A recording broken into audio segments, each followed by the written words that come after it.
Good morning guys. Welcome to my vlog. So ang pizza araw na Huwebes, pizza 26 ng Oktubre. Malapit na yung eleksyon sa kapitan. Sana pagpili nyo ay nasa tama.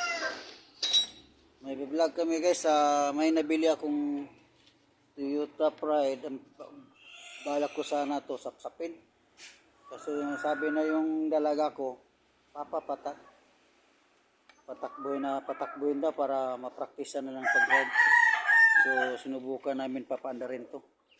Inabalik na namin yung mga part kasi nung unang binili ko to. Binabaklas nila to yung mga natira ito black lang sa transmission, ang mga head, mga part. Yan, nandyan mga part pa.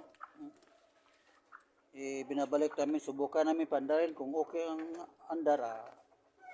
Hindi yung nasapsapin at takbo-takbuhin, parehistro.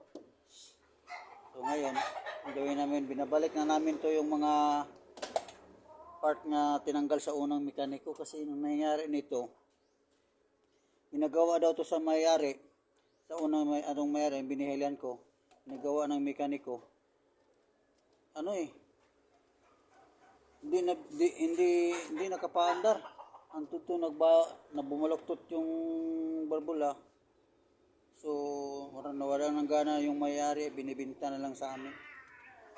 Binibinta ng halagang 15,000. Ito yan. So, sinubukan namin to pandarin, binabalik namin na so na mayroon na tayo mga part dyan nga pwede sa kanya pinalitan natin yung mga sira. So daanan namin kasi maka-start tayo mga Sabado ito. Kasi yung di namin alam kung kumpleto pa ba to, pero marang alam ko kung sabi ng mayari lahat ng part daw nandito lang daw. Nandito na kinakabit na ni James yung timing belt. Yan. Timing belt kinakabit na niya sa lalim. 00 Jima. So guys, ito maganda pa guys, halaga ng 15,000 lang to guys Para ng motor nga Rossi. So second hand SRM.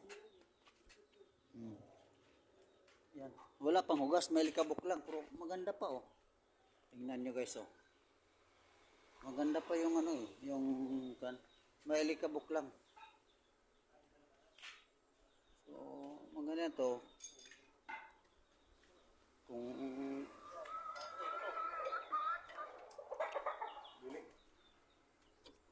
ito yung sa loob guys Yan. Kulang pa lang to ng linis guys Yan. Yan yan ang ang dashboard. Yan. May mga accessories pa si babaw kasi ang may-ari daw dito sa una sa Cebu pa, police woman. Yan Yan, nandito pa yung mga parts mga part Yan dumi. Pero malinisan to. Okay naman to yan. Yung upuan naka-leather pa siya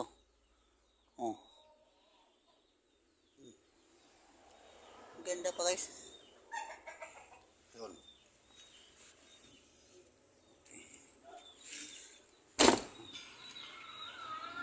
Yan guys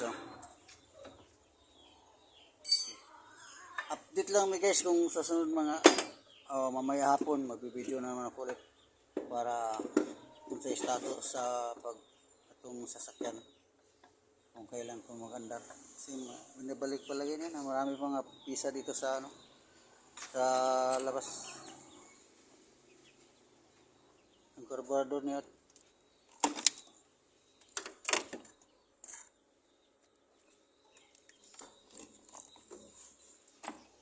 Okay, maraming salamat.